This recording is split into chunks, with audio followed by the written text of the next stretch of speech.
Top story tonight at 6. The man accused in the shootings at two different lawmakers' homes has his day in federal court tomorrow. One of Vance Boelter's two hearings will decide if he will be let out of jail as he awaits trial. Prosecutors say Boelter shot Senator John Hortman and his wife before killing Representative Melissa Hortman and her husband Mark.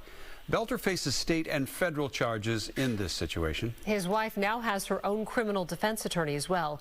Jenny Boelter is not charged with a crime, but she has retained local well-known attorneys at Hallberg Criminal Defense, Marsh Hallberg's firm. Fox 9's Karen Scullin joins us now from the newsroom with an update on this case. Karen? Jenny Boelter is not currently charged with a crime, but investigators have been collecting data and other evidence from her since the day Minnesota Representative Melissa Hortman and Senator John Hortman were shot along with their spouses.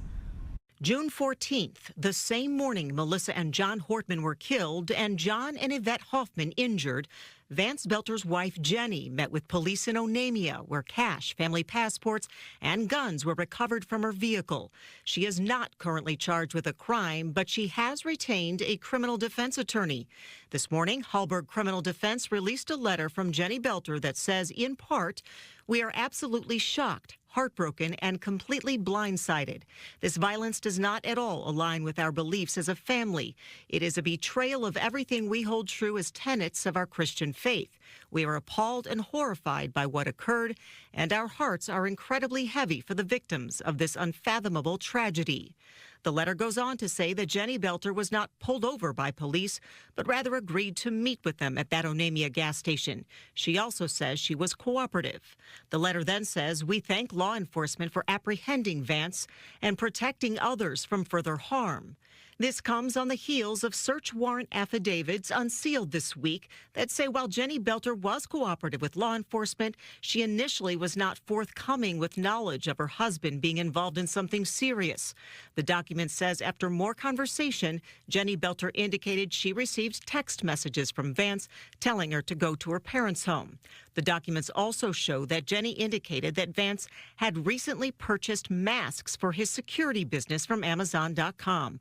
Agents were also tracking Vance Boelter's cell phone, which was turned off, then back on and believed to have been discarded before being taken in by investigators.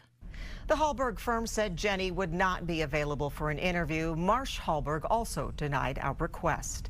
In the newsroom, Karen Scullin, Fox 9. All right, Karen, thank you. Also new today, authorities have identified the officer they say shot at Vance Boelter at the Hortman home nearly 2 weeks ago now. The BCA says Officer Zachary Baumtrog and another officer went to the Hortmans around 3:30 in the morning after a shooting earlier at the home of Senator John Hortman. When the two officers arrived there, they ran into Boelter, at which point shots were fired and Officer Baumtrog fired his weapon back.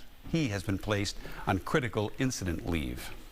As we know, Speaker Emerita Melissa Hortman and her husband Mark were killed that morning. Their dog Gilbert had to be put down after being injured in that shooting as well. Tomorrow, Melissa and Mark Hortman and Gilbert will lie in state at the Capitol. Visitors will be welcomed from noon to 5, and we'll be live streaming that on fox9.com and on your YouTube. Then the funeral for the Hortmans is on Saturday, which will carry here on Fox 9 and, of course, stream as well.